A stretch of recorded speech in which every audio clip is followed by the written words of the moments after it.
The morning fog rolled off the Chesapeake Bay like a living thing, thick and gray, muffling the world in damp silence.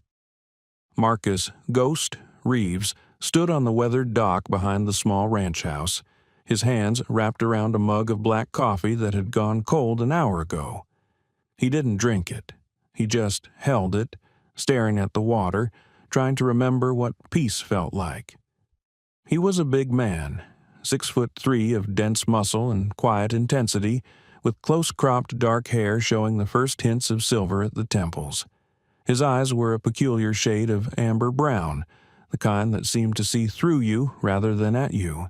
They were the eyes of someone who had spent too many years in places where a single mistake meant death. Marcus was a Navy SEAL, 12 years in the teams, currently on mandatory leave after an operation in Yemen that had gone sideways. The brass called it recovery. His teammates called it decompression. Marcus called it exile. He was a weapon without a target, a hunter forced to sit still, and the stillness was suffocating. Behind him, the screen door creaked open. He didn't turn, but his shoulders relaxed fractionally. He knew that sound, knew the quiet footsteps that followed. "You didn't come to bed last night," Helena said, her voice soft but carrying the edge of concern she tried to hide. Marcus finally turned. Helena Reeves stood in the doorway, wrapped in his old Navy sweatshirt that hung to her knees, her dark hair pulled back in a messy ponytail. At 32, she was 5 years younger than him, but the vertical scar that ran down her right leg, visible below the sweatshirt, told a story that aged her beyond her years. Elena was a Marine Corps veteran, a combat medic who had served 2 tours in Afghanistan before an IED took out her Humvee and shattered her femur in 17 places. The doctors said she'd never walk again. Elena proved them wrong, but it took 2 years, 6 surgeries, and a level of stubborn determination that Marcus recognized because he saw it in the mirror every day. They'd met at a VA hospital, 2 broken warriors trying to put themselves back together.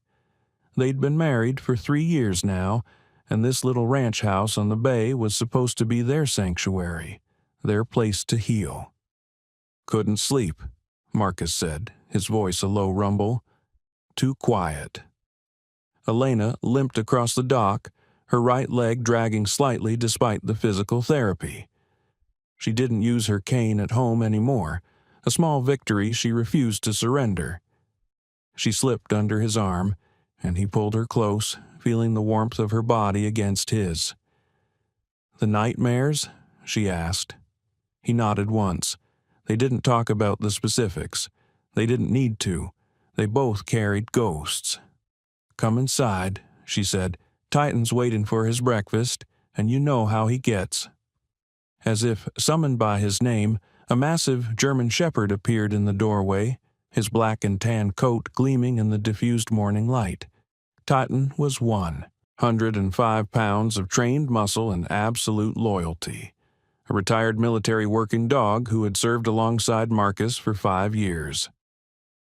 Titan had been an explosives detection specialist, a dog whose nose had saved Marcus's life more times than he could count.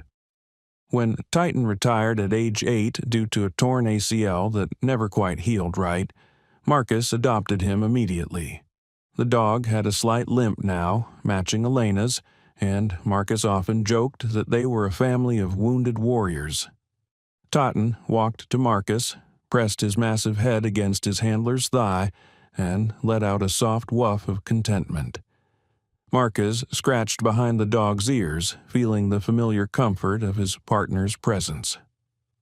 "Breakfast it is," Marcus said, allowing himself the ghost of a smile. They walked inside together, a family of 3, and for a brief moment, the peace Marcus had been seeking felt almost real.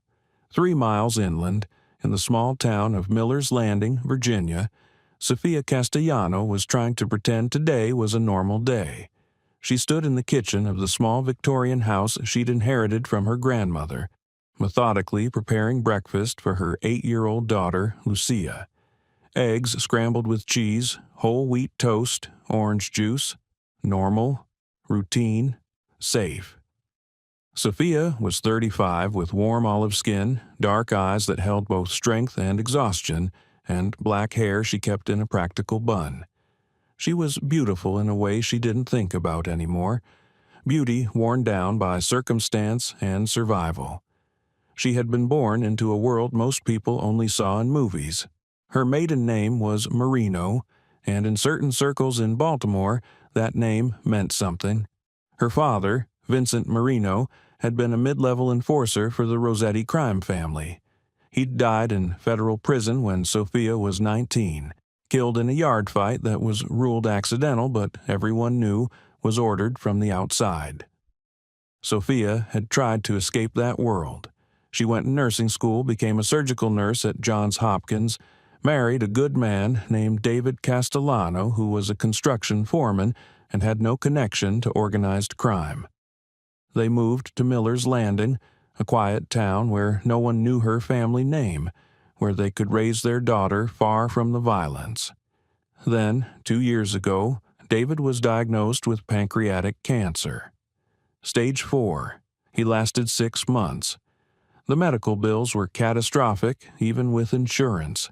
They lost everything, their savings, David's truck, their dreams. And then, like a vulture circling a dying animal, Dominic Rosetti appeared. Dominic was the son of the old boss, the new generation taking over the family business. He was 38, handsome in a predatory way, with slicked-back dark hair, expensive suits, and eyes that held no warmth, only calculation. He came to David's funeral, paid his respects, handed Sophia an envelope filled with cash. "For the little one," he'd said, "your father was a loyal man. We take care of our own." Sophia had wanted to refuse, but Lucia needed school supplies, needed winter clothes, needed to eat.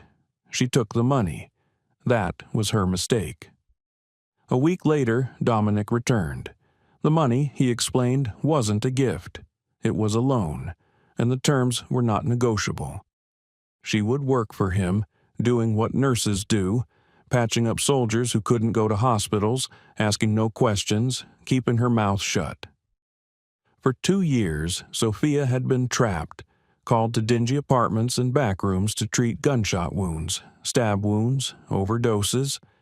She lived in constant terror that one day the police would connect her to Dominic's operations, that she'd lose her license, lose her freedom, lose Lucia. She had tried to refuse once, 6 months ago.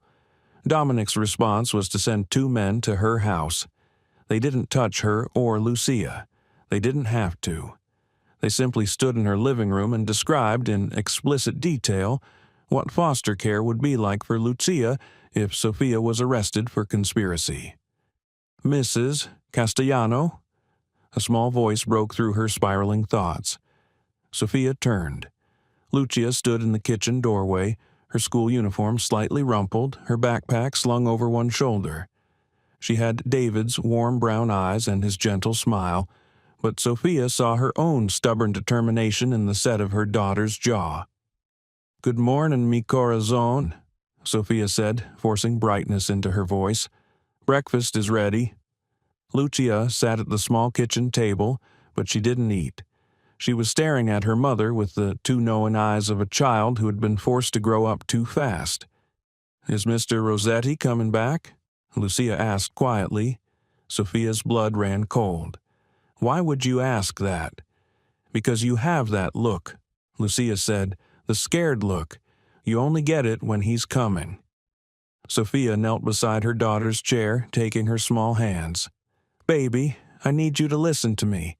No matter what happens, I will always protect you. Always. Do you understand?" Lucia nodded, but tears welled in her eyes. "I wish Daddy was here." "Me too, baby," Sophia whispered, pulling her daughter into a fierce embrace. "Me too." What neither of them knew was that Dominic Rosetti had already set events in motion. He'd received word that a federal task force was sniffing around his operations, that someone had been talking. He needed to send a message, and he needed to tie up loose ends. Sophia Castellano, with her knowledge of his operations and her connection to his world, had just become a liability. Dominic Rosetti sat in the back booth of Vincenzo's, an Italian restaurant in Baltimore that served as his unofficial office. The place was empty at 10 in the morning except for his inner circle, 3 men who represented the muscle, the brains, and the pure malice of his operation. To his left sat Vincent "Vinny" Gallo, his enforcer. Vinny was a bull of a man, 6'4", 260 pounds of gym-sculpted muscle wrapped in expensive tracksuit. He had a flat, brutal face and hands that had broken bones in 17 states. Vinny was loyalty incarnate. He'd take a bullet for Dominic without hesitation, and he'd put one in anyone Dominic pointed at with the same indifference. To his right sat Marco DeLuca, his accountant and strategist. Marco was thin, bespectacled, dressed in a Brooks Brothers suit. He looked like a tax attorney, which he'd been before the Maryland Bar Association disbarred him for embezzlement. Marco's mind was a calculator, running endless probability scenarios, finding angles no one else saw. Standing by the door, chain-smoking despite the no-smoking signs, was Angelo "Angel" Morty. Angel was Dominic's cousin, a wiry, twitchy man in his 40s with dead eyes and a smile that never reached them. Angel handled the dirty work, the intimidation, the disappearances, the things Dominic wanted done but never wanted to know about.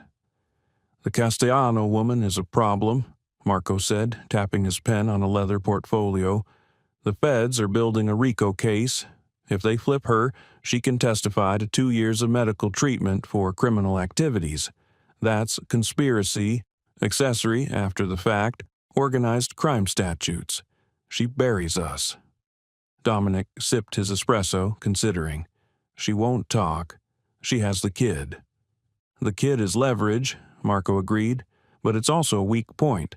If the feds offer her witness protection, a new life for her and the daughter, she might take it." "So we remove the option," Vinny rumbled. "Simple." Dominic looked at his enforcer. "You're suggesting what, exactly?" "We make an example," Vinny said. "We show everyone what happens when they think about cooperating. The Castellano woman, she disappears. The kid goes to foster care. Message sent, problem solved." Angel laughed, a harsh, ugly sound. "I like it. Quick, clean. I can have them both in the bay by tonight." "No," Dominic said sharply. All 3 men looked at him. "We don't touch the kid. That's a line we don't cross. It brings heat we don't need." "So, what do you want?" Marco asked. Dominic set down his cup. "We scare her into permanent silence. We remind her what happens if she ever thinks about talking. Vinny, take Angel and Tommy. Go to her house. The kid's at school. It's just Sophia and that dog she has." "What about the dog?" Angel asked, his eyes lighting up with cruel interest. "Do what you need to do to make the point," Dominic said coldly. "Just make sure Sophia understands. She talks, and next time we won't be so gentle." The 3 men left immediately, taking Dominic's black SUV. They were on the highway to Miller's Landing within 10 minutes, discussing their approach with the casual efficiency of men who had done this kind of work many times before. What none of them knew was that Sophia Castellano's house backed up to a 5-acre property recently purchased by Marcus Reeves, and what they definitely didn't know was that Marcus Reeves was a Navy SEAL with a highly trained military, working dog, and absolutely zero tolerance for men who terrorized women. The storm was about to break, and Dominic Rosetti's men were walking directly into it. If you're enjoying this story so far, don't forget to hit the like button and subscribe. Drop a comment telling me where in the world you're watching from. I love hearing from you.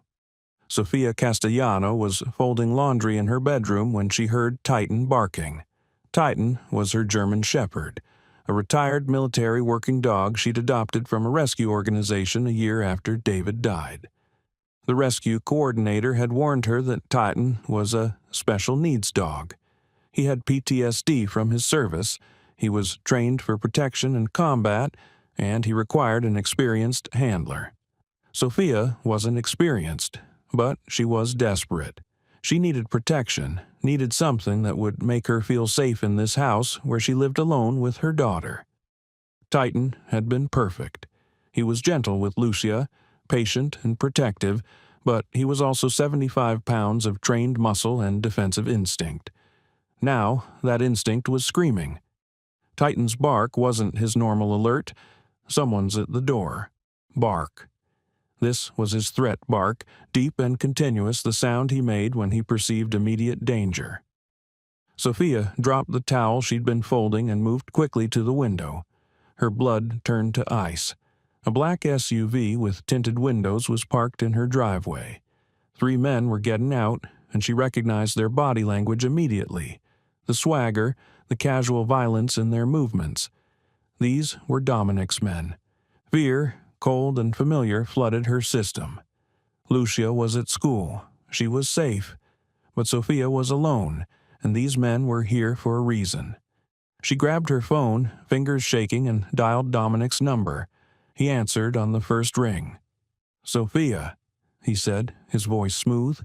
"I was expecting your call." "Why are your men at my house?" she demanded, trying to keep her voice steady.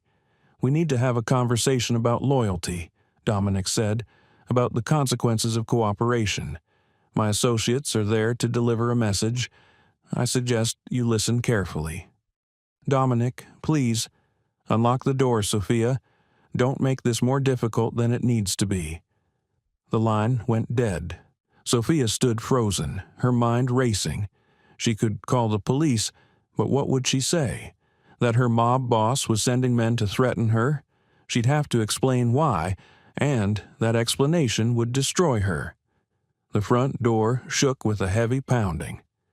"Mrs. Castellano," a deep voice shouted, "open the door. We just want to talk." Titan was at the door now, his body rigid, his growl a continuous vibration that Sophia could feel through the floorboards. She moved downstairs on trembling legs. Through the frosted glass panel beside the door, she could see the silhouettes of all 3 men. They weren't leaving. With shaking hands, she unlocked the door. The moment the lock clicked, the door burst open with such force it slammed back against the wall. Vinnie Gallo filled the doorway, his massive frame blocking out the morning light. Titan lunged, barking furiously, but Sophia had him by the collar, holding him back with all her strength. "That's a dangerous animal," Vinnie said, his voice flat. He stepped inside, followed by Angel and Tommy, a younger enforcer with a shaved head and dead eyes. "Looks aggressive, looks like it might attack someone." "He's protecting his home," Sophia said, her voice stronger than she felt.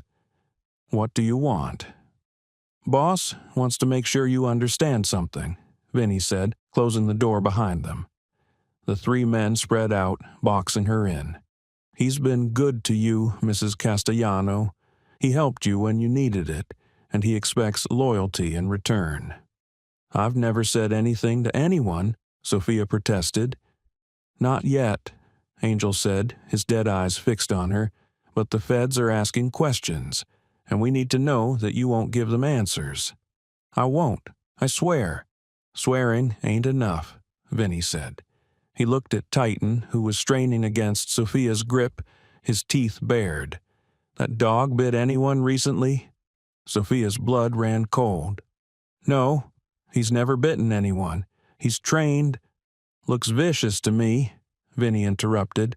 "Looks like the kind of animal that attacks people without warning. Looks like the kind of dog that might attack Mr. Rosetti if he came to visit." "Please," Sophia whispered. "Don't."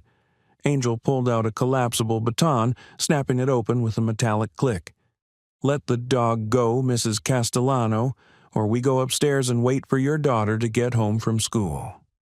The threat hit her like a physical blow. Lucia. They were threatening Lucia. Her hands opened. Titan lunged forward, barking furiously at the men. "Bad dog," Vinnie said, almost conversationally.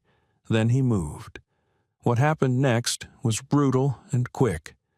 Vinny grabbed Titan by the collar and with one savage motion slammed the dog against the wall. Titan yelped, the sound sharp and pained. Angel was on him immediately, bringing the baton down across Titan's ribs with sickening force. "No!" Sophia screamed, lunging forward. Tommy grabbed her, his fingers digging into her arms like steel bands. "You watch," Tommy hissed in her ear. "You watch what happens when you think about talking." Titan tried to fight back, tried to bite, but Vinny outweighed him by nearly 200 pounds. The enforcer kicked the dog in the ribs, the thud of impact making Sophia sob. Angel hit him again with the baton, this time across the shoulder. Titan's barks turned to high-pitched, desperate cries of pain. "Please stop!" Sophia was begging now, tears streaming down her face. "I'll do whatever you want. Please." Vinny grabbed Sophia by the hair, yanking her head back, forcing her to look at him. His breath smelled like cigarettes and coffee. "You say one word to the feds, one word to anyone, and next time it won't be the dog.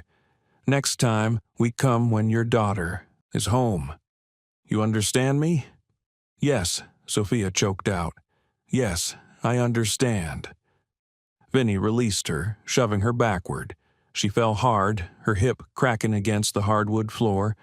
Tommy laughed. Angel raised the baton one more time, clearly intending to bring it down on Titan's skull. That's when the world exploded. Marcus Reeves had been in his workshop, a converted barn on his property, when he heard the first barks. At first, he'd ignored them. Dogs barked. It was what they did. But then he'd heard Titan's voice in those barks. Marcus had spent 5 years working with military working dogs. He knew their voices, knew their alerts, knew the difference between "there's a squirrel" and "there's a threat." What he was hearing now was a dog in combat mode, a dog defending against an immediate attack. His workshop shared a property line with Sophia's backyard. The fence was low, just 4 feet of chain link. He'd never met his neighbor, had only seen her from a distance, a dark-haired woman who kept to herself. The barking stopped suddenly. Then came a sound that made Marcus's blood freeze, a dog's scream of pain. He was moving before conscious thought caught up.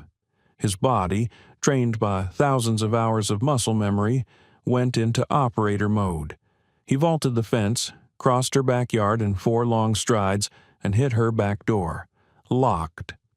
Through the window, he could see into the living room, 3 large men, a woman on the floor, and a German shepherd being beaten. Marcus didn't knock. He didn't announce himself. He did what he was trained to do. He eliminated the threat. The back door was old, the lock flimsy. One solid kick near the handle and the frame splintered, the door slamming open. Marcus burst through, his eyes already cataloging targets, assessing threats, planning his response. 3 hostiles. One had a baton raised over the dog, one was standing over the woman, one was by the window, acting as lookout. The one with the baton died first in Marcus's tactical assessment, active threat, weapon in hand, mid-strike. Marcus crossed the kitchen in 2 explosive strides. Angel heard him coming, started to turn, the baton still raised. He never completed the movement. Marcus hit him with a palm strike to the jaw that had 220 pounds of muscle and 12 years of close-quarters combat training behind it. Angel's head snapped back with a wet crunch. His eyes rolled up, and he was unconscious before he hit the ground, the baton clattering from his limp fingers. Tommy, by the window, went for his gun. Big mistake. Marcus was on him before the weapon cleared the holster. He grabbed Tommy's wrist, twisted it in a savage joint lock that forced the gun toward the ceiling, and delivered a short, brutal strike with his elbow to Tommy's throat. Tommy made a horrible, strangled, gagging sound and crumpled, his hands flying to his crushed windpipe. Vinny Gallo was a professional. He didn't freeze. He didn't panic. He released Sophia and turned to face this new threat, his hands coming up in a practiced fighter's stance. "You just made a real bad mistake. Vinny said, his voice calm. "Did I?" Marcus asked, his own voice utterly flat. They circled each other for perhaps 3 seconds, two predators assessing. Vinny was big, well-trained, and had probably won every bar fight he'd ever been in. But Marcus was a Navy SEAL who had killed men with his bare hands in places the government would never acknowledge existed. It wasn't even close.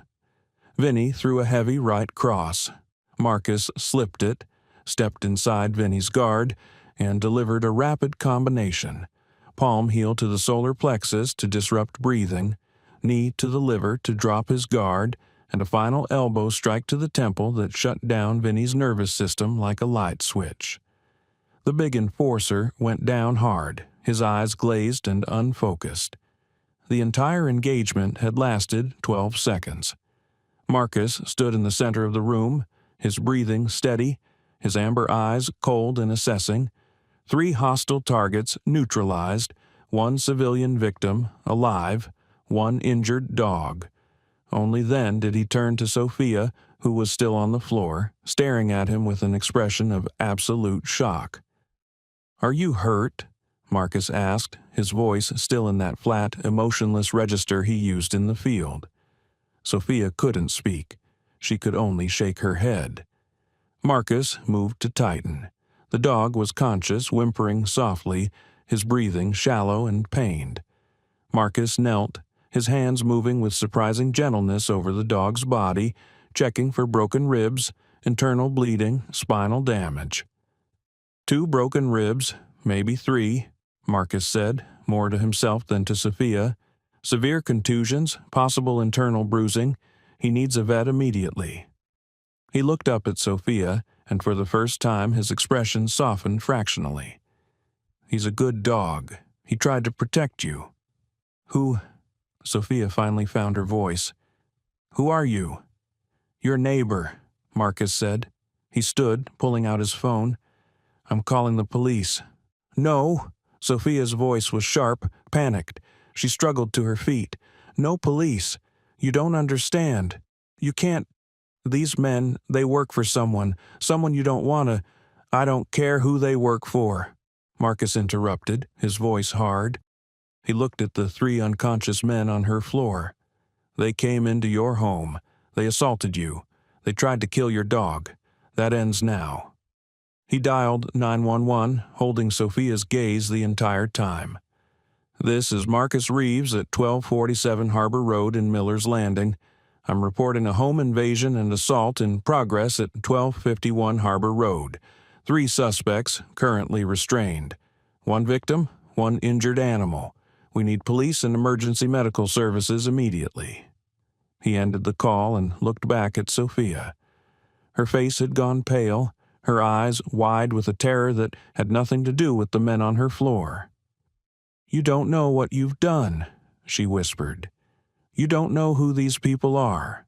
Then, I guess," Marcus said quietly, "you're going to tell me."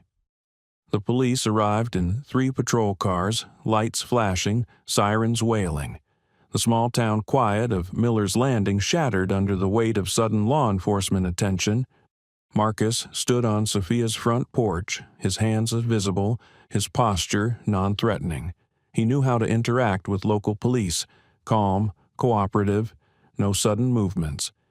He'd given his statement 3 times to 3 different officers, his story never wavering because it was the truth. He heard a disturbance. He checked on his neighbor. He found an active assault. He intervened. Inside, EMTs were treating the 3 attackers. Angel had a fractured jaw and a severe concussion. Tommy was being fitted with a neck brace, his voice a raspy wheeze. Vinny was semi-conscious, mumbling incoherently about lawyers and lawsuits. The senior officer on scene was Lieutenant Sarah Chen, a compact Asian woman in her 40s with sharp eyes and a no-nonsense demeanor. She'd separated Marcus from Sophia, taking his statement first. Now she stood in front of him, arms crossed, studying him with the assessing gaze of someone who had seen enough violence to recognize a professional when she met one. "Mr. Reeves," she said, "your military record is impressive. Navy SEAL, 12 years of service, multiple deployments, currently on medical leave. You're trained in close quarters combat, hostage rescue, and high-value target elimination." "Yes, ma'am," Marcus said.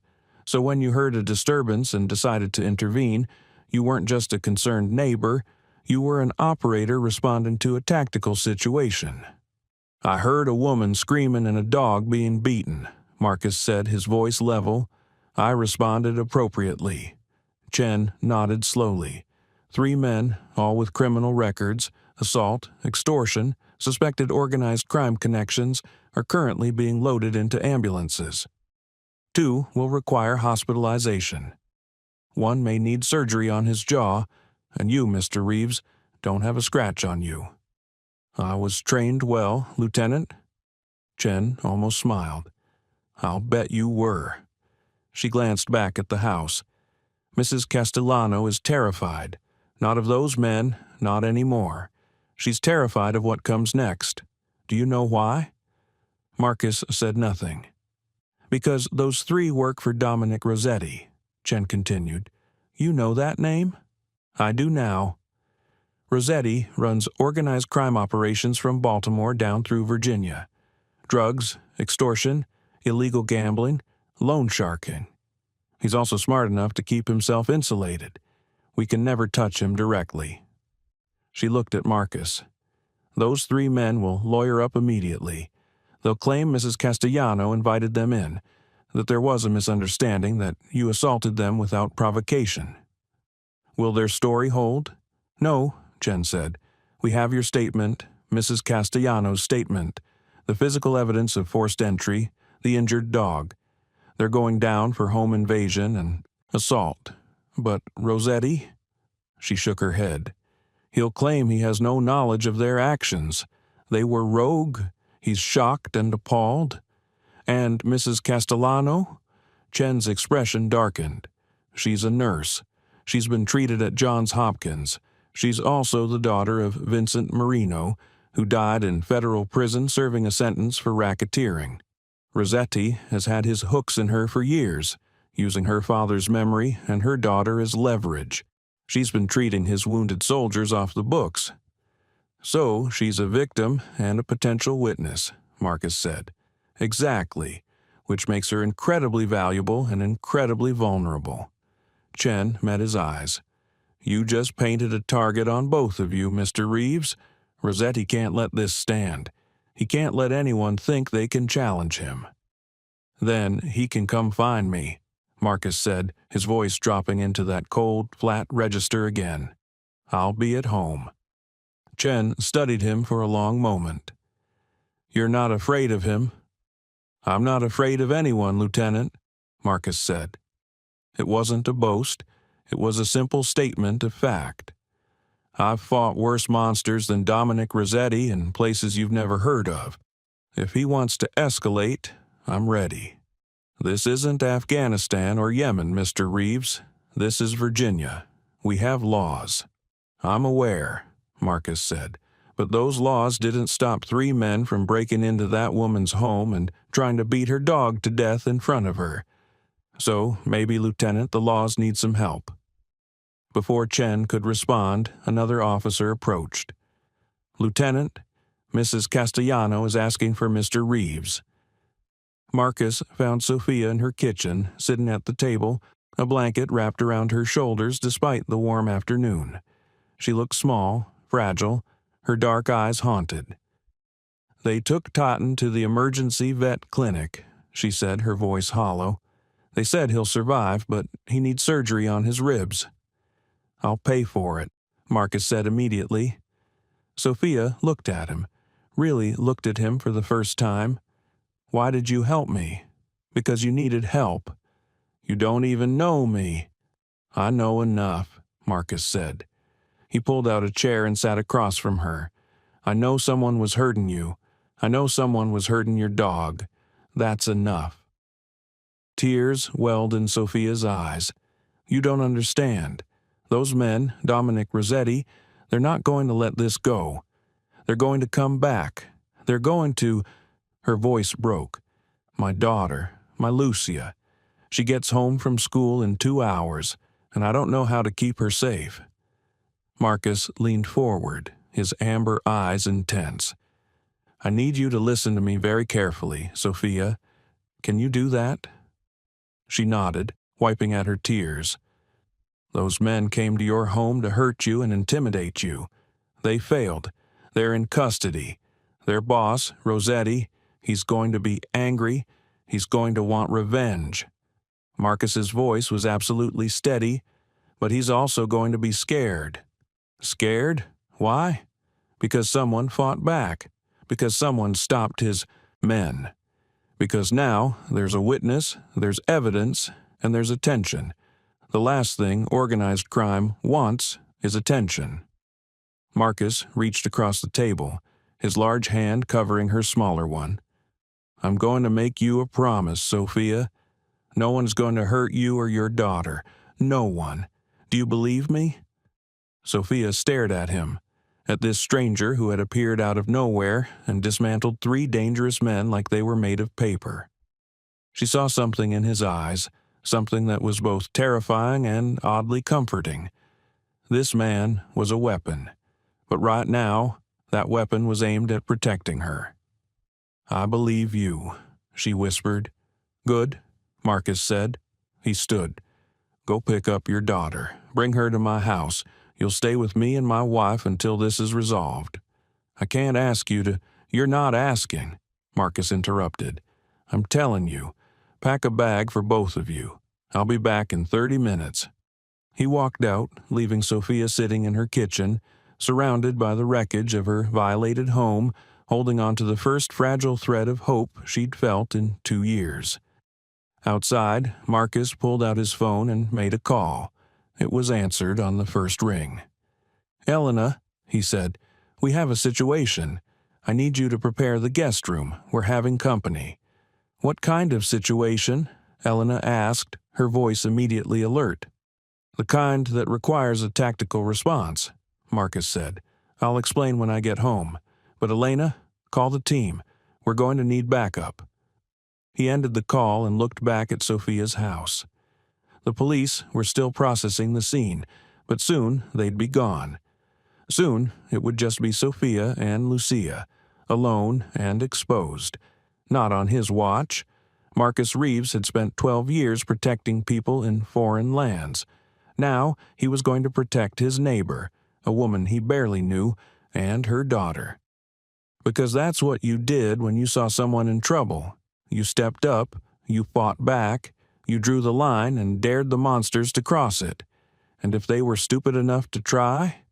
Well, Marcus thought grimly, then he'd remind Dominic Rosetti and his entire organization what happened when you threatened a Navy SEAL's family.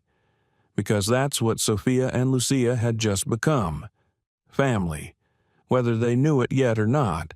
If this story has you on the edge of your seat, make sure to subscribe and turn on notifications so you never miss stories like this.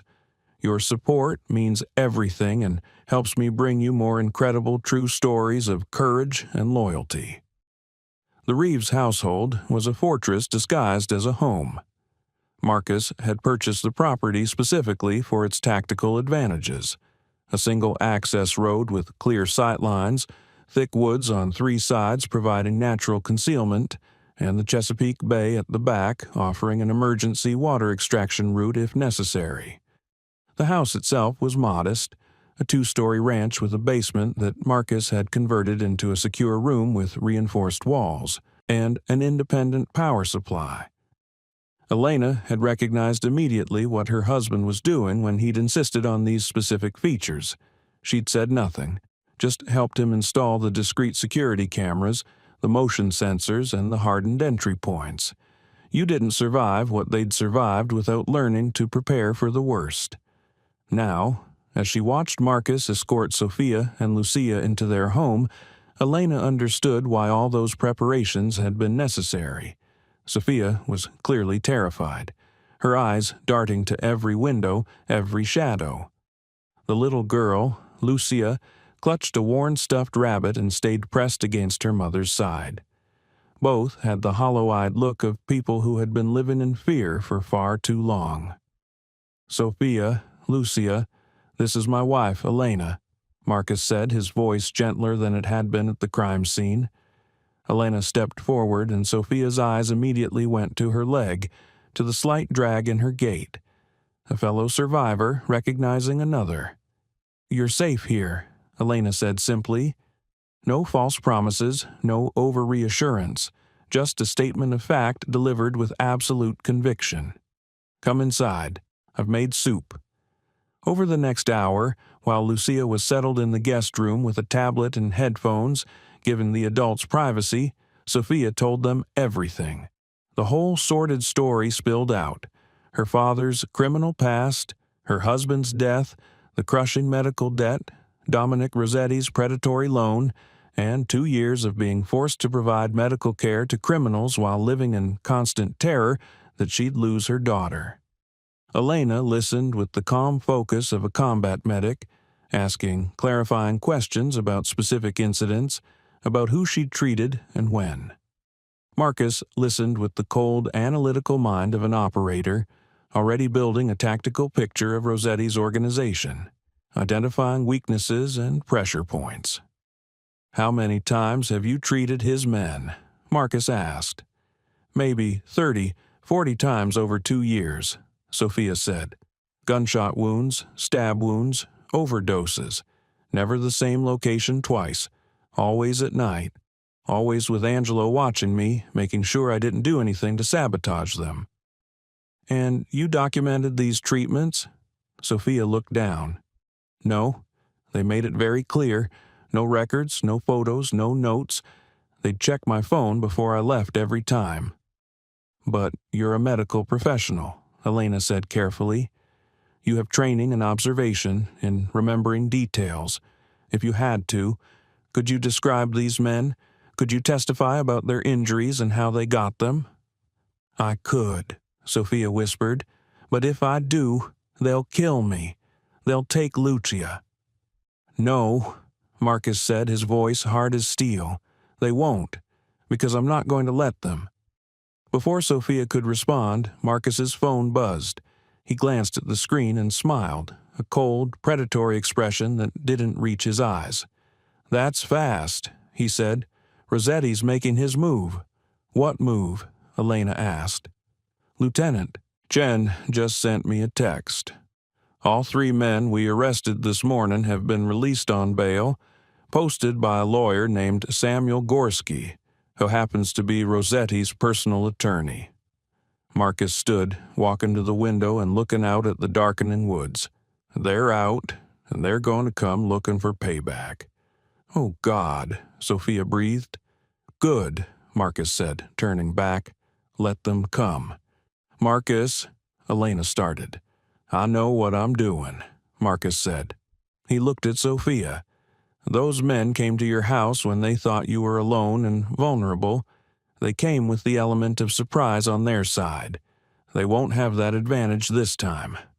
He pulled out his phone again and made a call. "Ghost to Havoc. I need you at my location. Full kit. We have hostiles inbound, probably tonight." There was a pause as he listened. "Affirmative.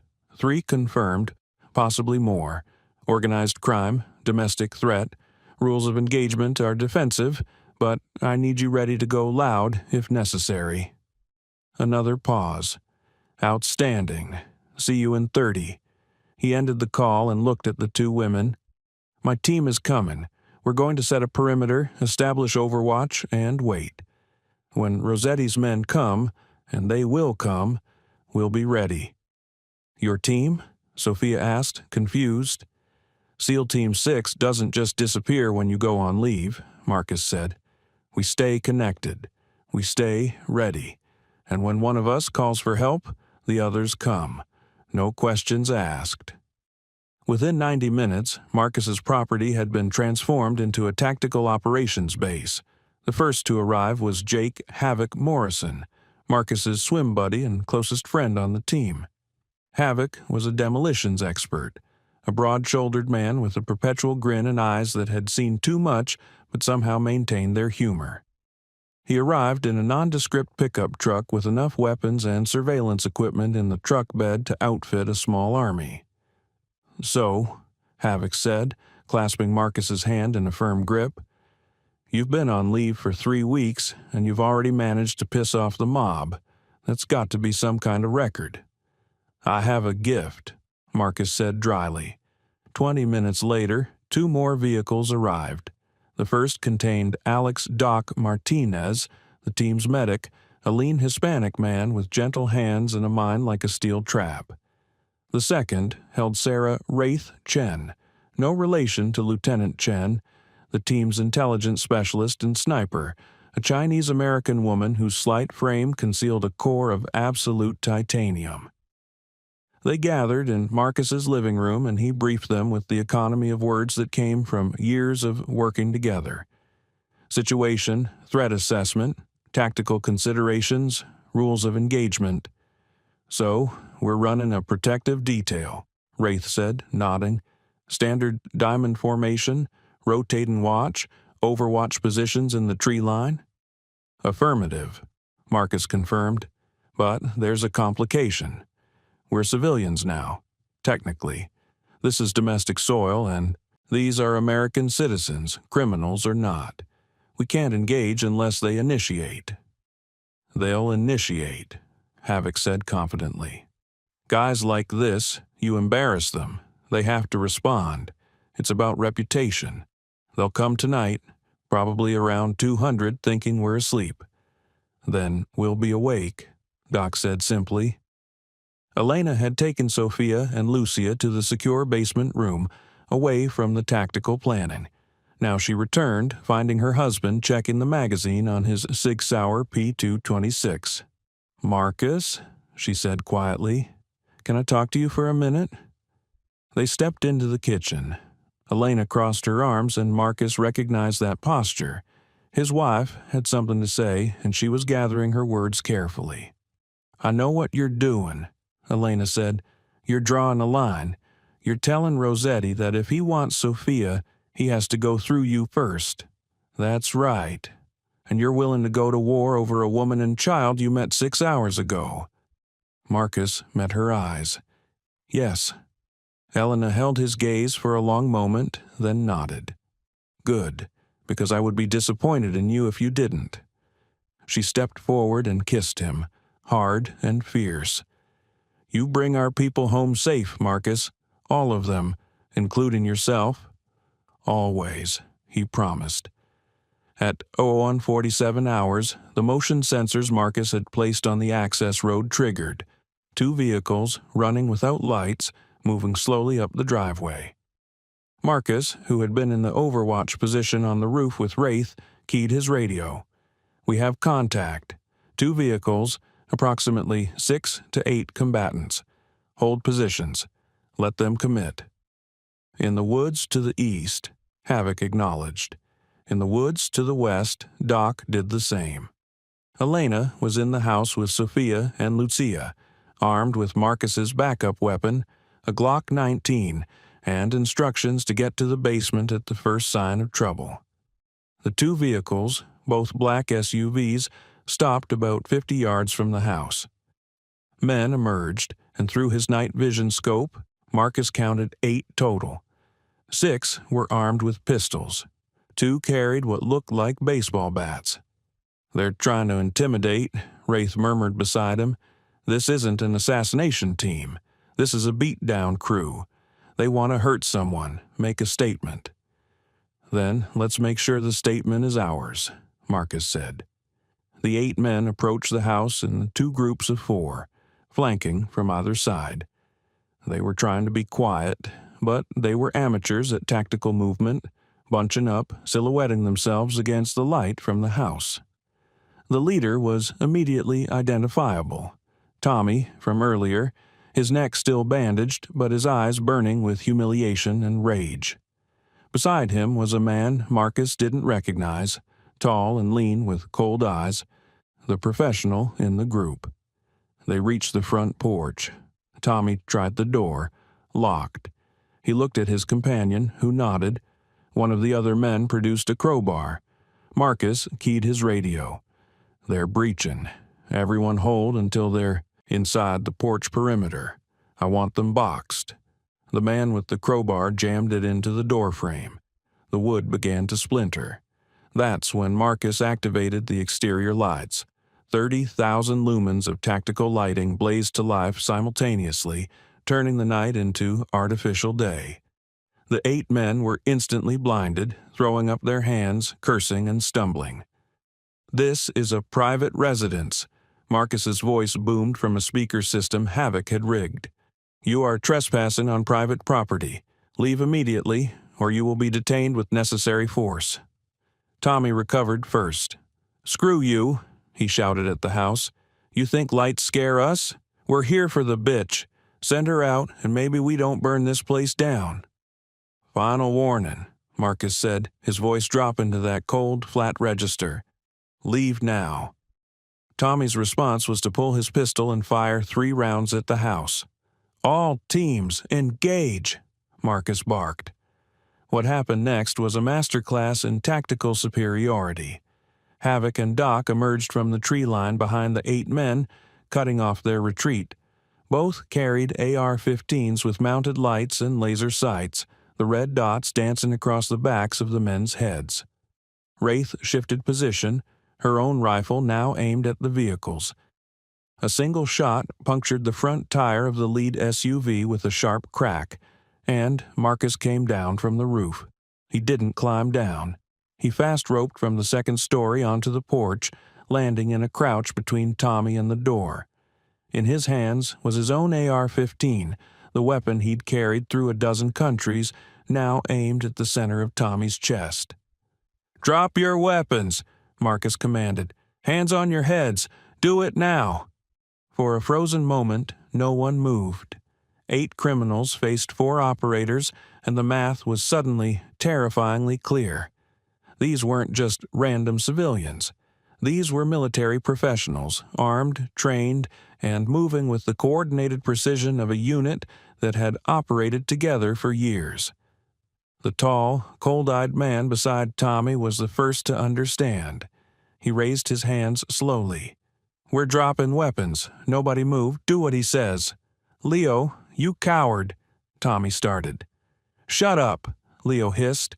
"Look at them. Really look at them." Tommy finally did. He saw Marcus's stance, the way he held his weapon, the absolute confidence in his eyes. He saw Havoc and Doc in full tactical gear, their movements economical and professional. He saw Wraith's laser dot centered on his forehead. "Oh, God," Tommy whispered. "You're military." "Was," Marcus corrected. "Now I'm just a concerned citizen defending my property from armed intruders. Weapons on the ground. Now." One by one, pistols clattered to the wooden porch. Baseball bats were dropped. "Hands behind your heads. Interlock your fingers. Knees on the ground." They complied, all 8 of them, sinking into submission positions.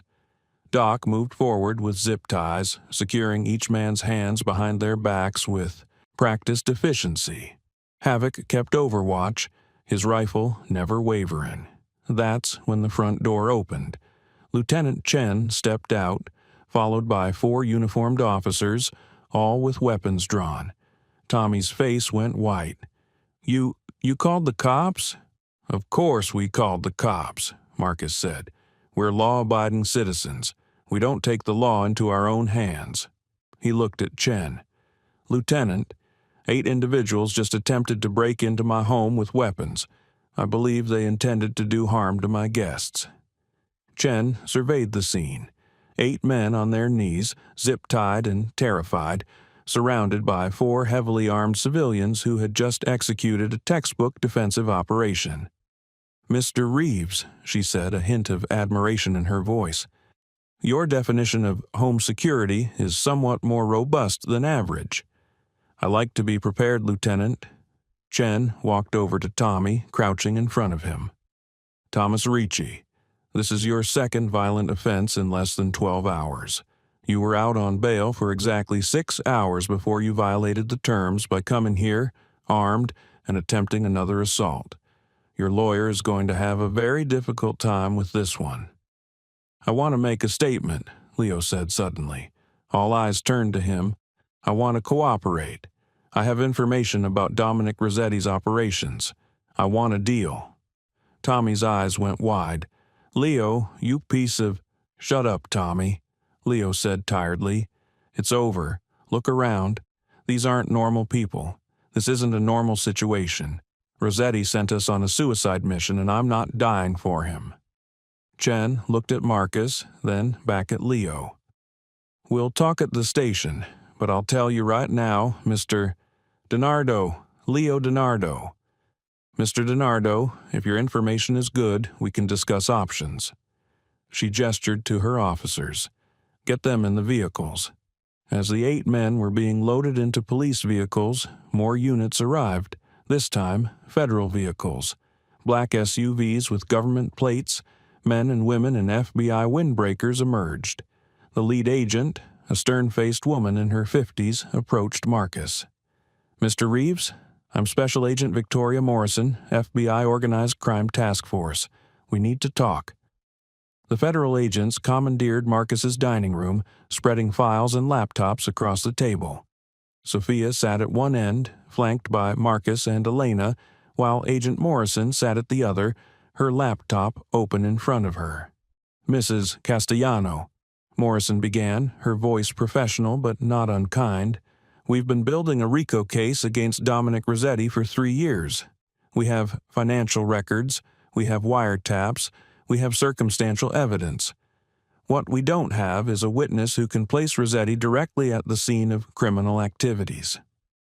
I've never seen him commit a crime, Sophia said quietly. But you've treated men who committed crimes on his orders, Morrison countered. You've documented injuries consistent with violence. You can place specific individuals at specific times, receiving medical treatment for injuries that correlate with crimes we know were committed. If I testify, he'll kill me. He'll kill my daughter. Not if you're in witness protection, Morrison said. We can give you new identities, relocate you somewhere he'll never find you, provide financial support until you're established in a new life. Sophia looked at Lucia, who had fallen asleep on Elena's lap, exhausted from the day's trauma. And what kind of life is that? Running forever? Never seeing my friends again? Raising my daughter to lie about who we are? It's better than the alternative, Morrison said bluntly, which is living in fear until Rosetti decides you're too much of a liability and eliminates you. Marcus had been silent throughout this exchange, but now he spoke. There's a third option. Everyone looked at him. We don't run. We don't hide. We take the fight to Rosetti. We use Sophia's testimony, Leo's cooperation, and every piece of evidence you've been gathering to bury him. Permanently. Mr. Reeves, Morrison said carefully, I appreciate your military service and your protective instincts, but this is a federal investigation. We have protocols. Your protocols have failed to stop Rosetti for 3 years, Marcus interrupted, his voice hard. Meanwhile, he's been terrorizing a widow and her child. He sent men to my home tonight with weapons. He's escalated this beyond a simple criminal investigation. This is now a direct threat to civilian safety. And what exactly are you proposing? Marcus leaned forward, his amber eyes intense. Agent Morrison, you have 3 years of financial records.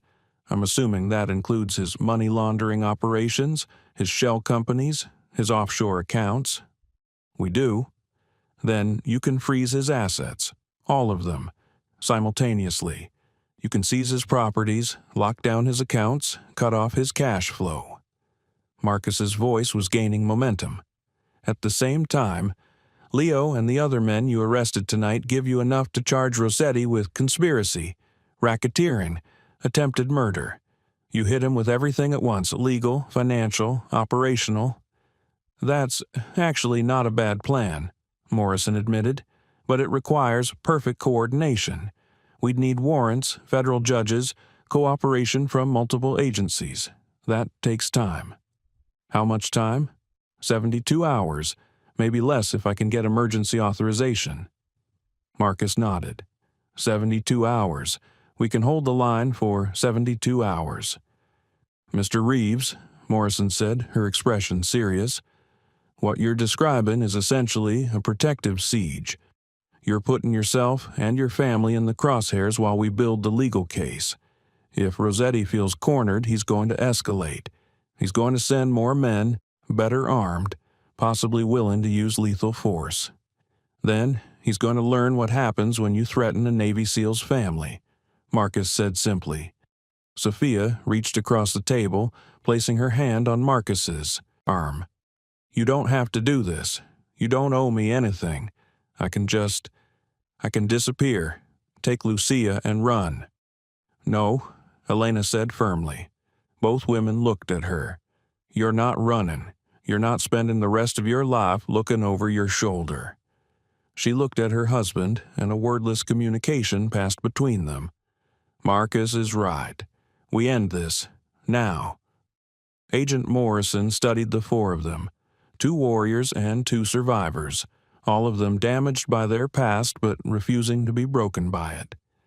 She made her decision. All right, she said, 72 hours.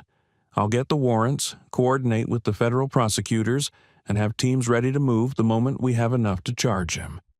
But, Mr. Reeves, I need your word. No offensive operations, defensive only. If Rosetti's men come here, you can protect yourself and your property, but you don't go after him. Understood, Marcus said. And, Mrs. Castellano, I need you to write down everything. Every treatment, every injury, every name you remember, every location. All of it. Can you do that? Sophia nodded, tears streaming down her face. Yes, I can. Good. Morrison stood. We'll have agents posted on your access road, Mr. Reeves. They'll be in plain clothes, but they'll be there. If Rosetti makes another move, we'll know about it. After the federal agents left, the house settled into an uneasy quiet. Havoc, Doc, and Wraith were bedded down in the living room, taking shifts on watch.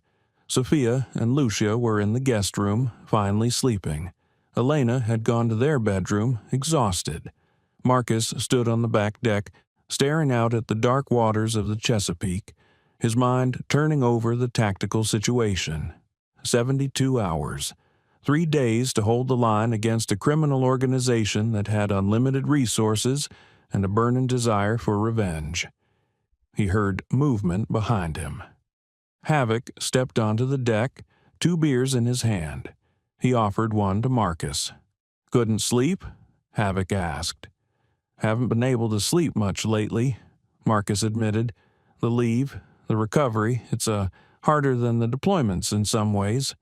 Because there's no mission, Havoc said, understanding. When you're deployed, you have a clear objective. You know why you're there, what you're doing, who the enemy is. Back here, it's all blurry. Was, Marcus corrected. It was blurry. Now I have a mission again. Havoc smiled. Protecting the neighbor lady and her kid. Not exactly high-value target elimination, brother. It's exactly that, Marcus said seriously. She's the high-value target. Rosetti wants her eliminated because she can destroy him. We keep her alive, we complete the mission, we win. And after? After Rosetti's in custody and the threat is over. What then? Back to mandatory leave and staring at the water? Marcus took a long drink of his beer. I don't know. Maybe. Or maybe. He trailed off. Maybe you found something worth fighting for here, Havoc finished. A different kind of mission. Protecting people who need it. Being the hero of your own neighborhood instead of some foreign battlefield.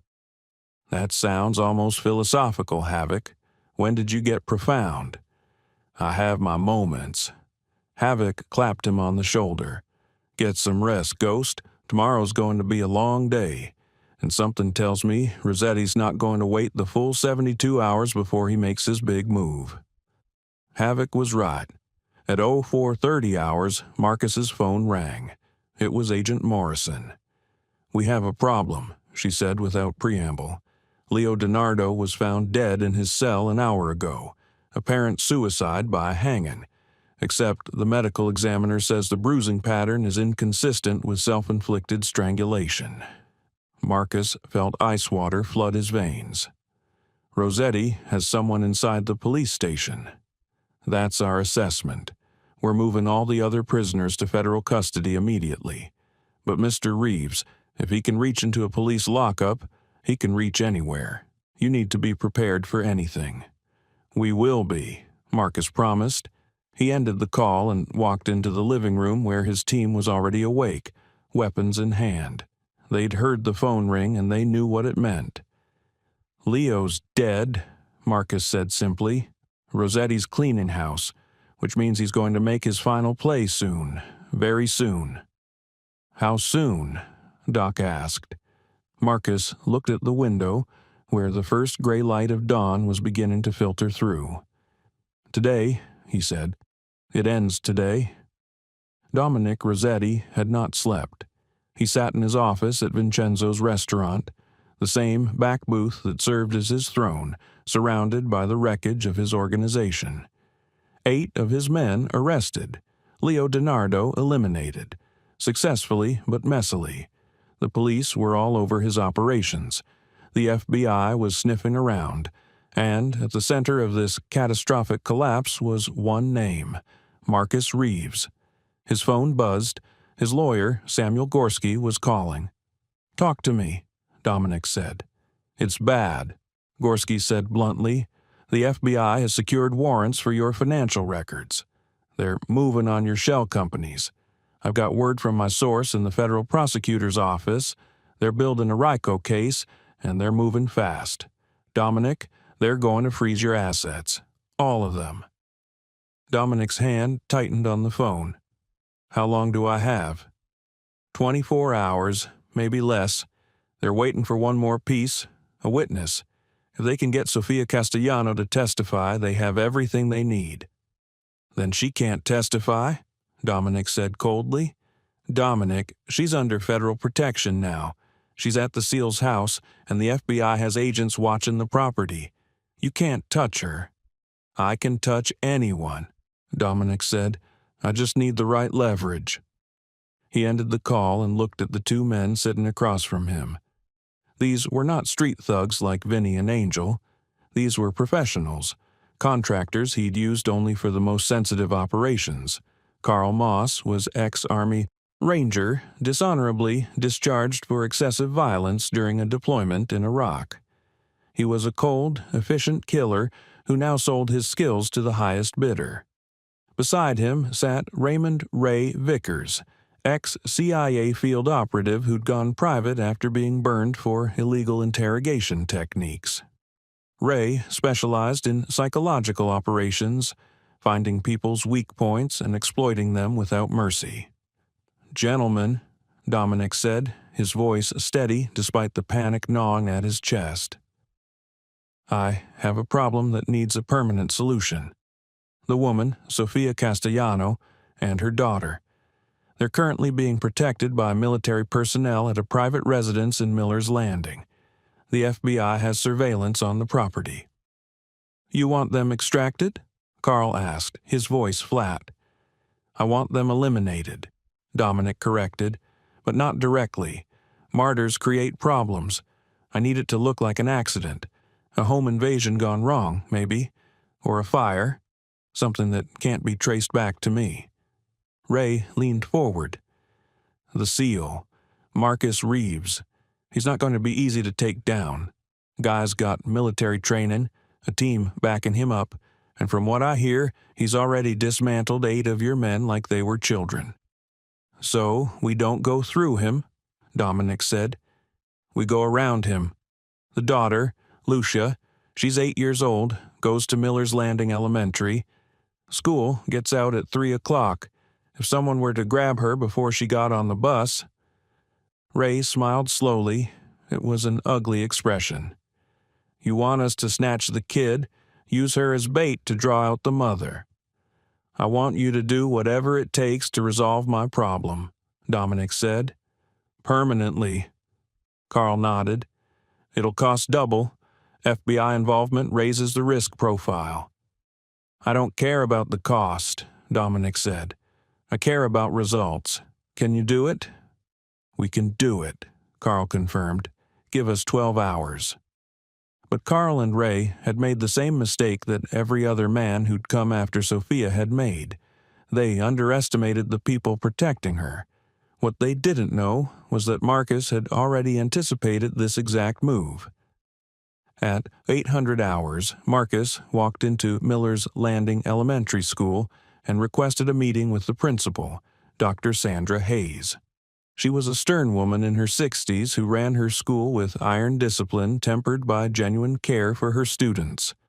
Marcus introduced himself, showed his military ID, and explained, in carefully vague terms, that one of her students, Lucia Castellano, was currently under protective custody due to threats against her family. "I need you to do something that's going to seem strange," Marcus said, "but it's critical for Lucia's safety. For the next 3 days, I need her to leave school through a back exit, not the main doors. I'll have someone pick her up directly. My wife, Elena. No bus, no normal pickup routine." Dr. Hayes studied him. "Is this child in immediate danger, Mr. Reeves?" "Yes, ma'am." "Are the police involved?" "The FBI's involved. I can give you Agent Morrison's direct number if you want to verify." Dr. Hayes made the call. Whatever Agent Morrison told her was convincing, because when she hung up, she nodded firmly. "All right. Lucia will be dismissed early, through the staff entrance. Your wife can pick her up there at 2:30, before the general dismissal. But Mr. Reeves, I want your word. This child is going to be safe." "You have my word," Marcus said, "and I don't give it lightly." At 14:30 hours, Carl and Ray sat in a nondescript sedan across the street from Miller's Landing Elementary, watching the main entrance. They'd done their homework, knew Lucia's schedule, knew she normally rode bus number 7, knew she'd emerge from the main doors at 1500 hours. They were patient, professional, and completely unaware that their target had already left the building through a side exit, escorted by Elena Reeves to a waiting car driven by Agent Morrison herself. At 15:15, Carl frowned. She didn't come out. "Maybe she's sick. Stayed home," Ray suggested. Carl pulled out his phone and called a contact at the county records office. "Yeah, I need to check on a property address. 1251 Harbor Road, Miller's Landing." A pause. "No, I'm looking for current occupants." Another pause. "Empty? You sure?" He listened for another moment, then hung up, his face dark. "What?" Ray asked. "The Castellano house is listed as unoccupied. She's not there. The kid's not at school. They've been moved." "Where?" "Only one place they could be," Carl said, starting the engine. "The Seals' property. They're all together, which actually makes this easier. One target location instead of 2. What Carl didn't know was that his phone call to the county records office had been flagged by federal monitoring software.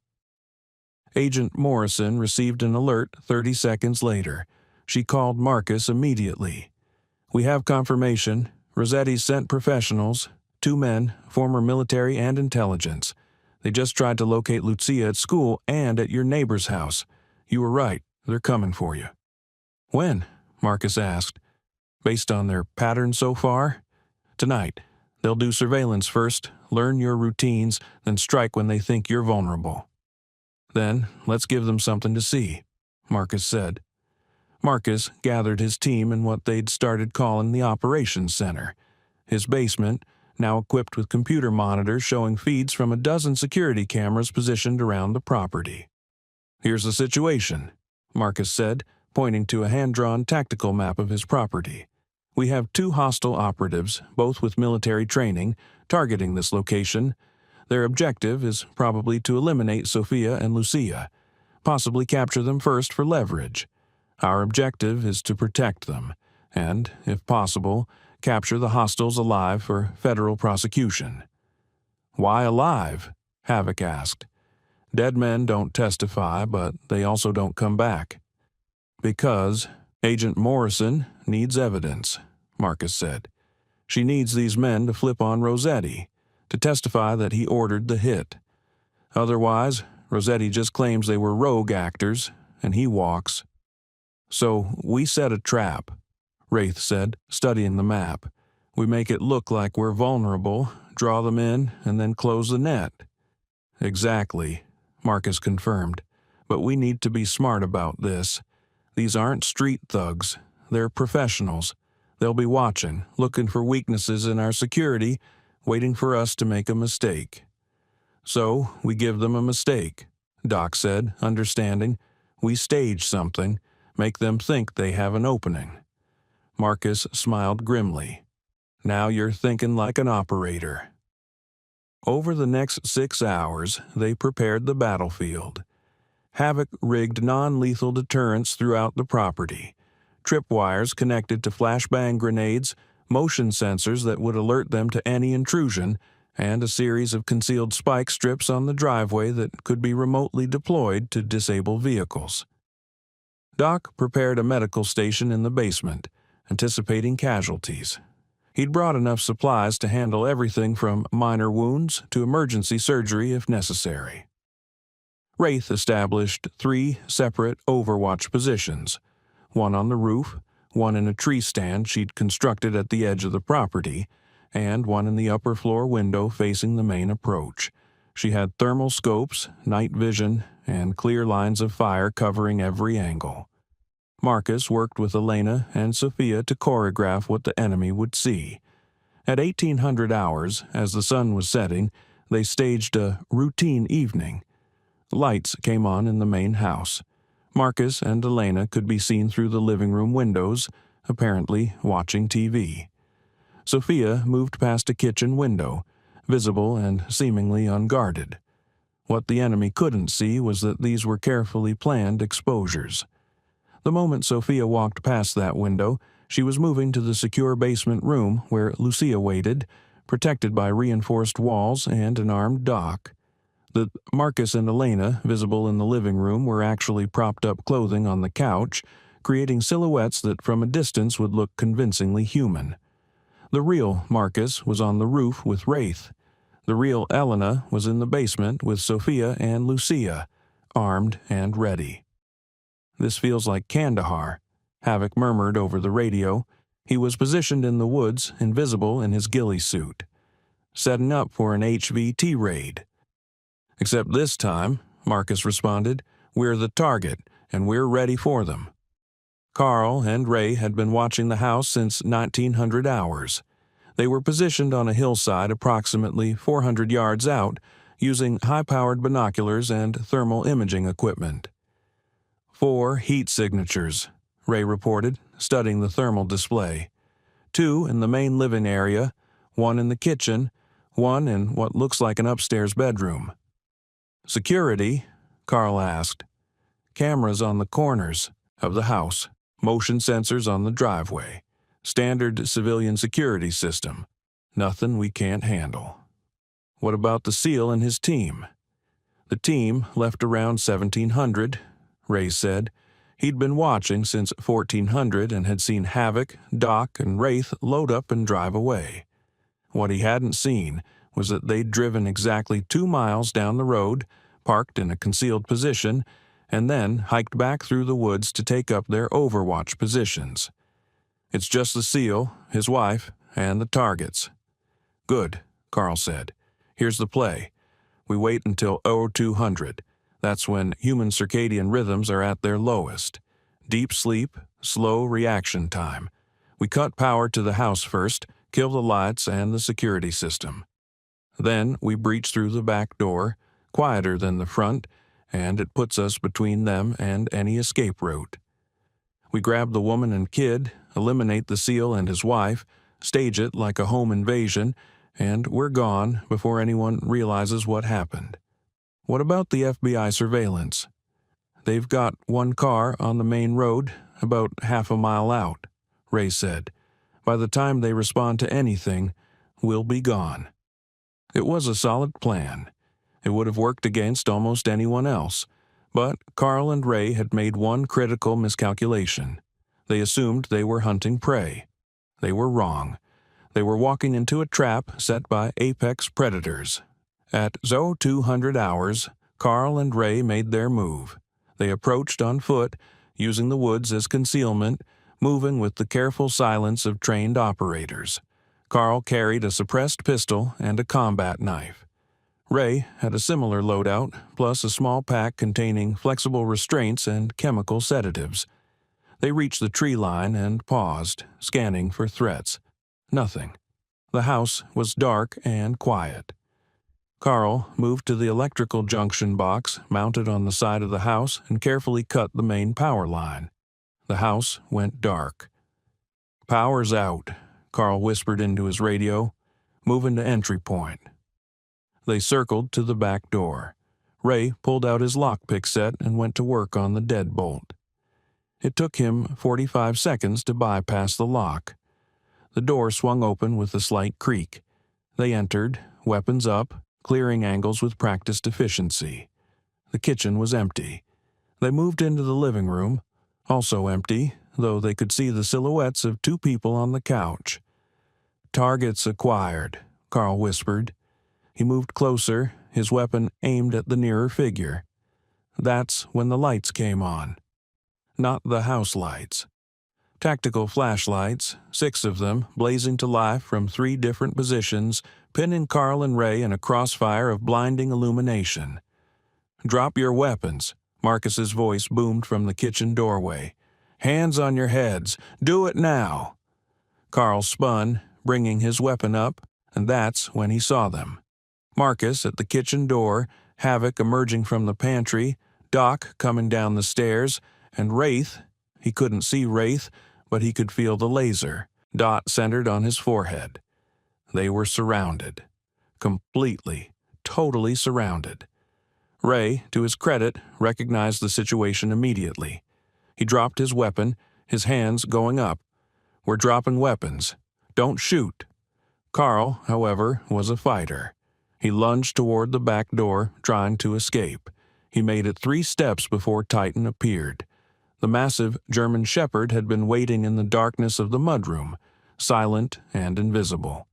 Now he launched himself at Carl with the full force of his 100+ pounds, his jaws closing on Carl's gun arm. Carl screamed, dropping his weapon. He tried to fight the dog off, but Titan was a trained military working dog, and he didn't release until Marcus gave the command. "Out!" Marcus ordered. Titan immediately released and backed away, his teeth still bared, a low growl rumbling in his chest. But he didn't attack again. He simply held position, watching his downed prey. Carl clutched his bleeding arm, staring up at the ring of weapons pointed at him. You were waiting for us." "Of course we were waiting for you," Marcus said coldly. "Did you really think we'd leave 2 civilians unprotected after everything that's happened? You walked into an ambush, Carl." "How do you know my name?" "Because Agent Morrison knows your name," a new voice said.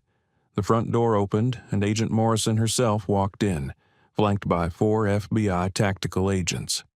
"Carl Moss, Raymond Vickers, you're both under arrest for attempted murder, conspiracy to commit murder, and about 15 other charges I'm going to enjoy reading to you."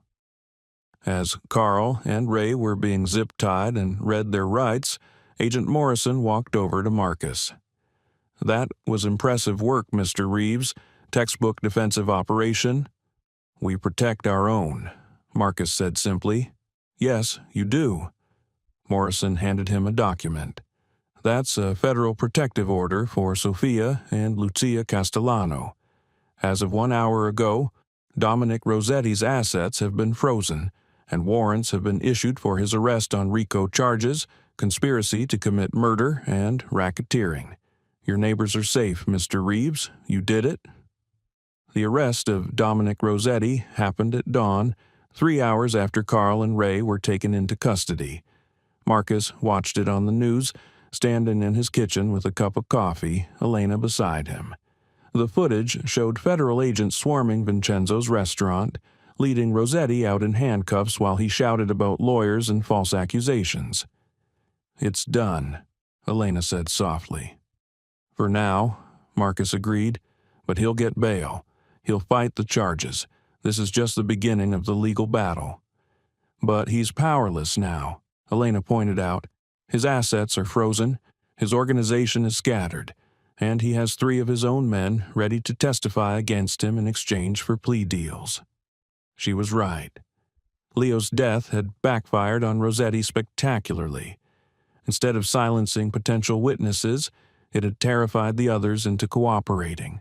Tommy, Carl, and Ray had all agreed to testify in exchange for reduced sentences.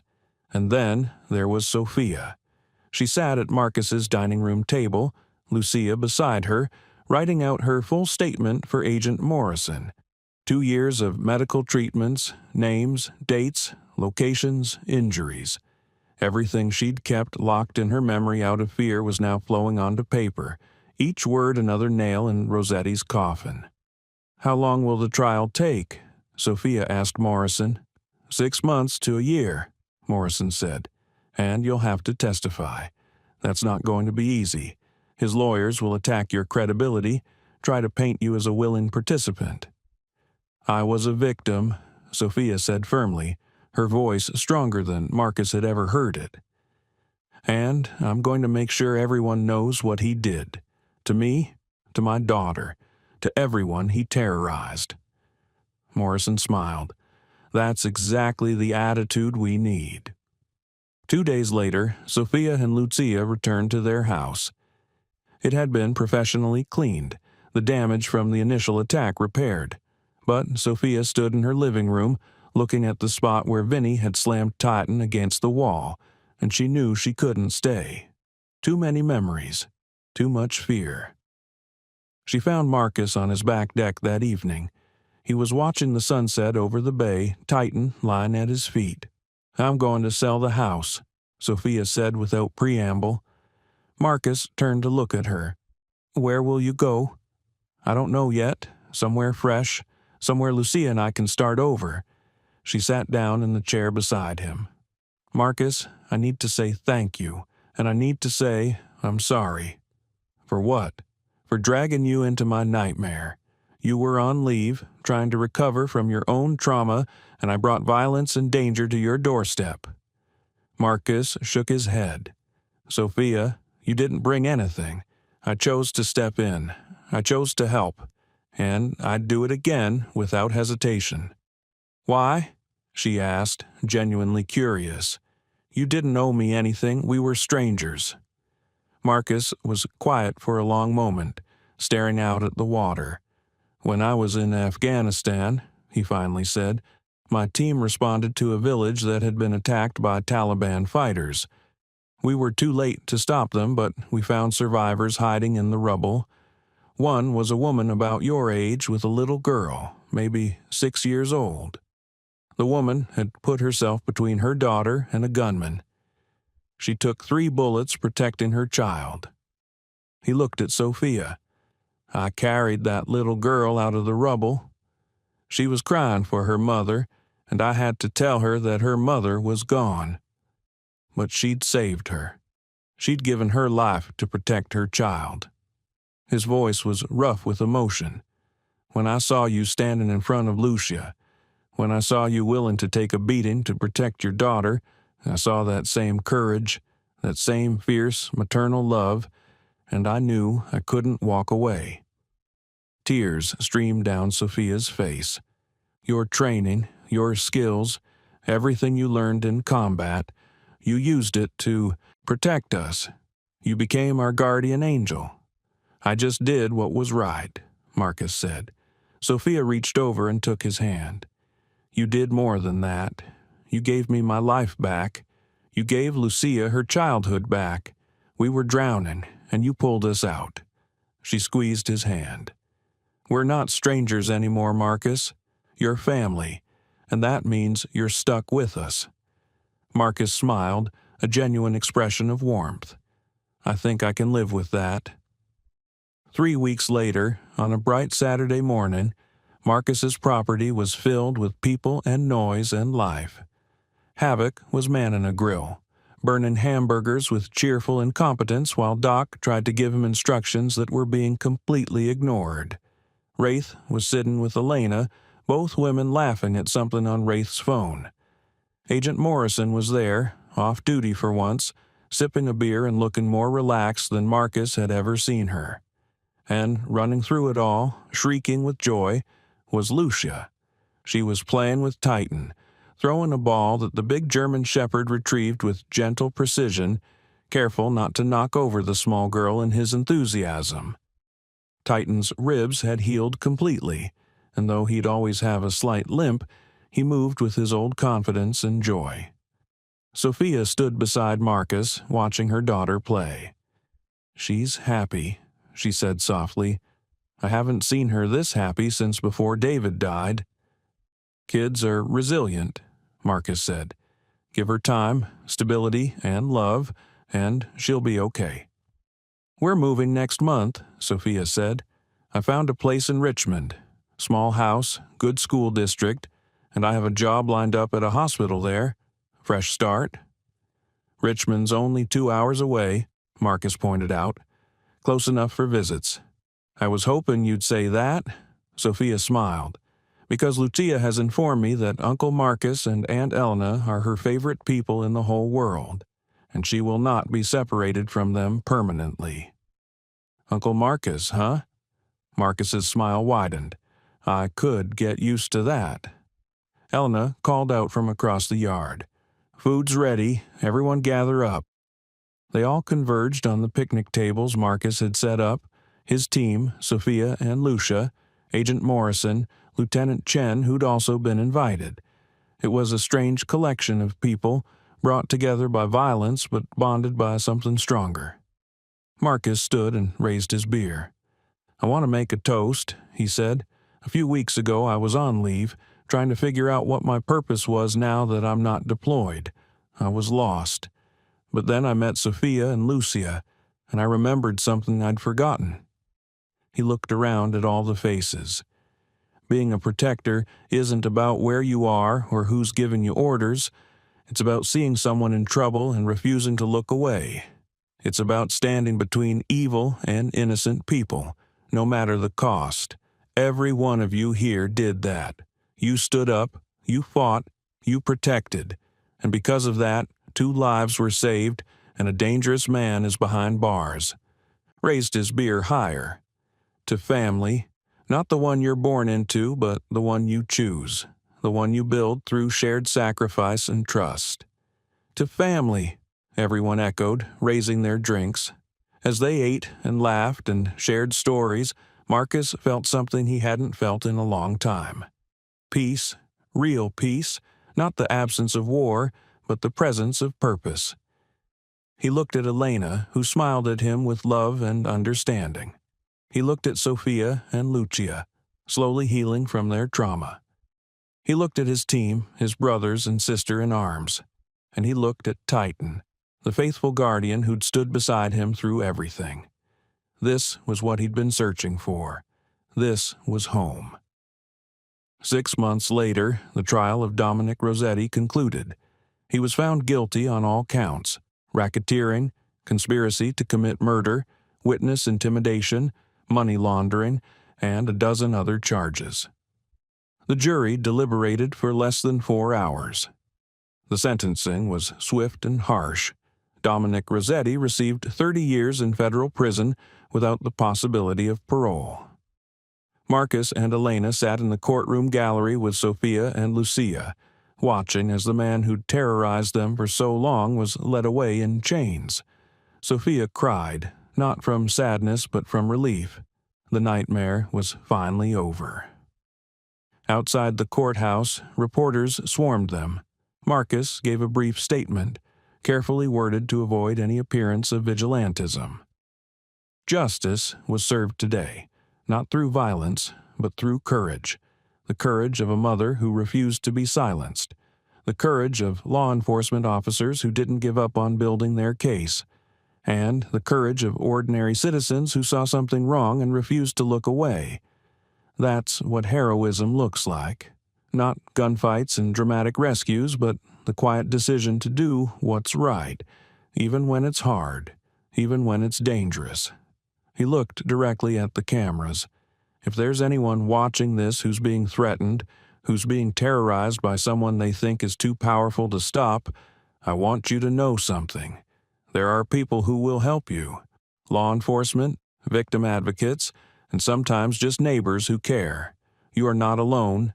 You are not powerless. And the bad guys? They're not as invincible as they want you to believe. Stand up, speak up, ask for help, because on the other side of that fear is freedom. The footage went viral. Marcus's words, delivered with simple conviction by a decorated Navy SEAL, resonated with millions. He became, briefly and uncomfortably, a minor celebrity. But Marcus didn't care about fame. He cared about the letters that started arriving at his home. Letters from people who'd been inspired by Sophia's story. Letters from victims of domestic violence, of gang intimidation, of workplace harassment. Letters from people who'd decided to stop being afraid and start fighting back. Each letter was a reminder that what they'd done mattered, that standing up to Dominic Rosetti hadn't just saved 2 lives. It had sent a message to everyone who saw it. Evil thrives when good people do nothing, but when good people stand together, when they refuse to be victims, evil can be defeated. 1 year later, Marcus stood in his backyard watching Lucia play with Titan. The girl was 9 now, taller, more confident. The shadows that had haunted her eyes were gone, replaced by the bright curiosity of a child who'd been given back her childhood. Sophia was in Richmond, thriving in her new job, dating a pediatrician she'd met at the hospital.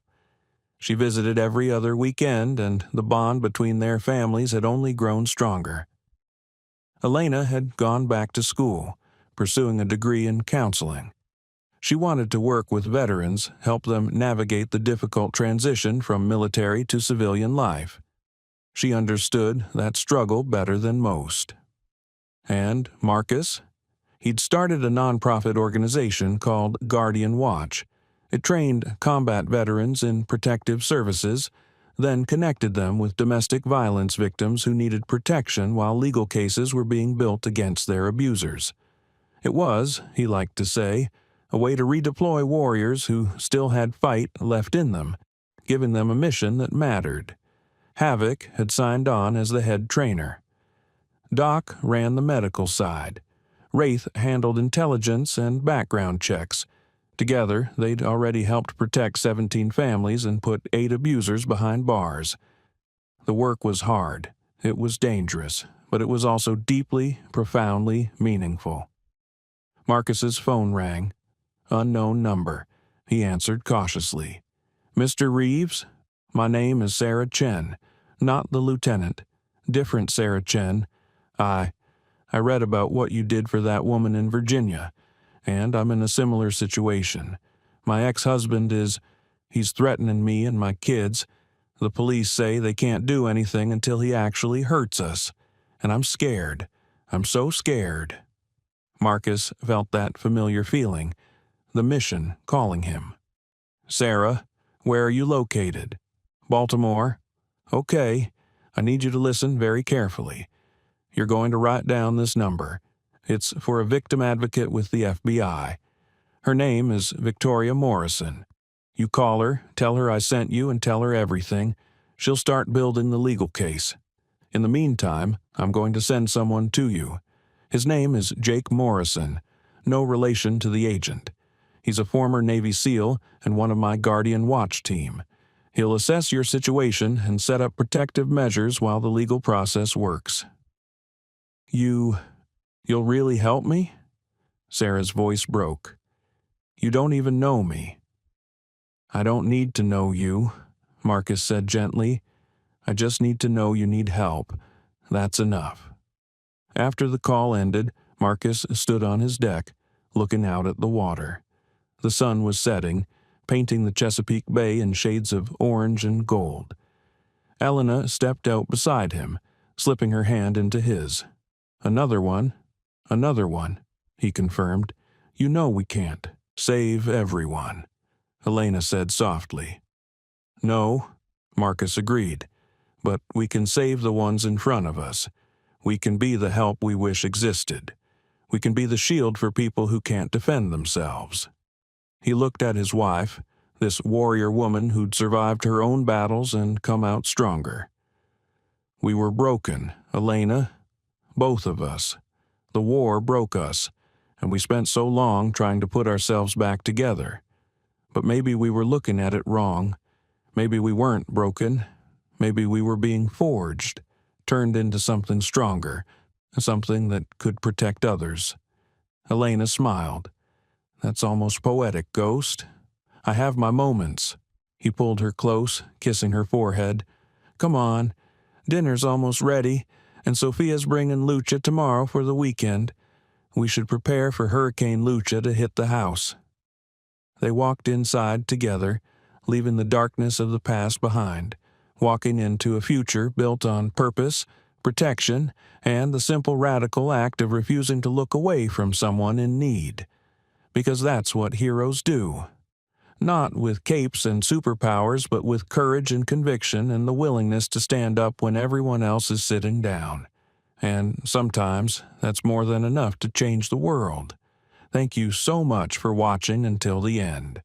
If this story touched your heart, please share it with someone who needs to be reminded that heroes still exist. Don't forget to subscribe if you haven't already, and let us know in the comments. What was your favorite moment? Was it Marcus's protection, Titan's loyalty, or the moment justice was finally served? We read every comment. God bless, and see you in the next story.